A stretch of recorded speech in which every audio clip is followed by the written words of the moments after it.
दोस्तों आज हमारे पोल्ट्री फार्म का 15वां दिन है और आज मैं आपको एक अलग इन्फॉर्मेशन देने वाला हूं क्योंकि कमेंट्स आ रहे थे, कुछ लोगों को जानकारी चाहिए थी कि देसी चिक्स में मेल फीमेल का कब से पता चलता है। तो मैं आपको बता दूं, जब मुर्गा लगभग आधा केजी वेट का हो जाता है, मतलब 500 ग्राम का हो जाता है, उस टाइम पर आप डिफरेंस कर सकते हो कि मुर्गी कौन सी है और मुर्गा कौन सा है। क्योंकि उस टाइम पर उनके जो ऊपर कलगी होती है, मतलब केसर होती है, कोम्ब भी कहते हैं, तो उसको आप इजीली नोटिस कर सकते हो। सबसे पहले तो आपको ये देखना है, जिसके सर पर ज़्यादा वो केसर निकली हुई होगी वो मुर्गा है। और ये सबसे बढ़िया टाइम रहता है जब मुर्गे का वज़न आधा केजी हो जाता है। उस टाइम पर आप इनको सेपरेट कर दीजिए, मुर्गियों को अलग कर दीजिए और मुर्गों को अलग। लेकिन भाई अगर आपका मुर्गा 500 ग्राम का हो गया फिर भी आपको पता नहीं चल रहा कि मुर्गा कौन सा है और मुर्गी कौन सी है, तो आप कुछ दिन और रुक जाइए।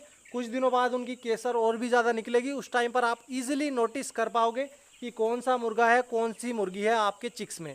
तो ये तरीका आप फॉलो करके काफ़ी अच्छी तरह से अपने फार्म को मैनेज कर सकते हो। और ये जो तरीका बताया है मैंने, मुर्गियों की कैसे पहचान करें और मुर्गे की कैसे पहचान करें अपने चिक्स में, तो ये तरीका काफ़ी लोग फॉलो करते हैं। काफ़ी सारे फार्मर भाई इस तरह से पहचान कर लेते हैं।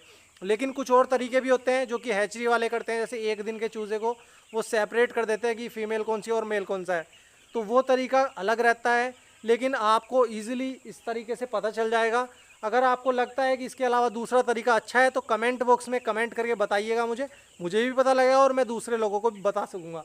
तो फिलहाल तो आपको इस तरह से मुर्गियों को अलग कर देना है और मुर्गों को अलग कर देना है, क्योंकि फीड देने का तरीका अलग अलग रहता है। मुर्गियों को अलग फीड दिया जाएगा और मुर्गों को अलग, क्योंकि मुर्गे को आप मीट प्रोडक्शन के लिए पालोगे, मतलब मुर्गे को बड़ा करके आप सेल कर दोगे। लेकिन मुर्गियों को आप एग्स के लिए पालोगे, या दूसरा कोई बंदा भी आपके फार्म से ख़रीद करके ले जाएगा तो वो भी एग्स के लिए ही पालेगा।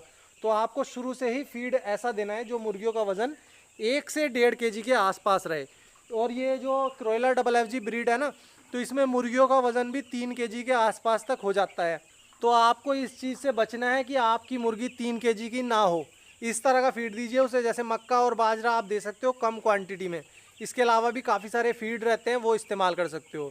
लेकिन आप जो मार्केट से फीड खरीद करके इस्तेमाल होता है वो ना करें देसी मुर्गियों में, क्योंकि अगर उनका वज़न बढ़ गया तो भाई फिर प्रॉब्लम हो जाएगी आपको, फिर वो भी मीट में ही देनी होगी। लेकिन उसमें मीट में उसका ज़्यादा रेट नहीं मिलेगा आपको। तो इसलिए आपको मैं यही कहूँगा कि आप उनको एग्स के लिए पालिए।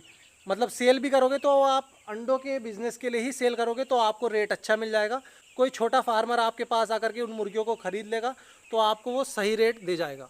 और भाई हमारे दूसरे चैनल पर भी काफ़ी सारे बंदों ने लाइव शो अटेंड किया। मैं जब लाइव आया था काफ़ी सारे बंदे लाइव देख रहे थे मुझे, तो उनके लिए थैंक यू। इस चैनल पर भी अगर आपने उस चैनल को अभी तक सब्सक्राइब नहीं किया तो डिस्क्रिप्शन में नीचे लिंक है। मैं डेली लगभग 2 बजे के आसपास उस चैनल पर लाइव आऊँगा और आपको जो भी सवाल पूछने होंगे या कुछ अलग से जानकारी चाहिए होगी तो आप उसमें डायरेक्टली उसी वीडियो में मुझसे पूछ पाओगे और मैं आपको तुरंत जवाब दूंगा।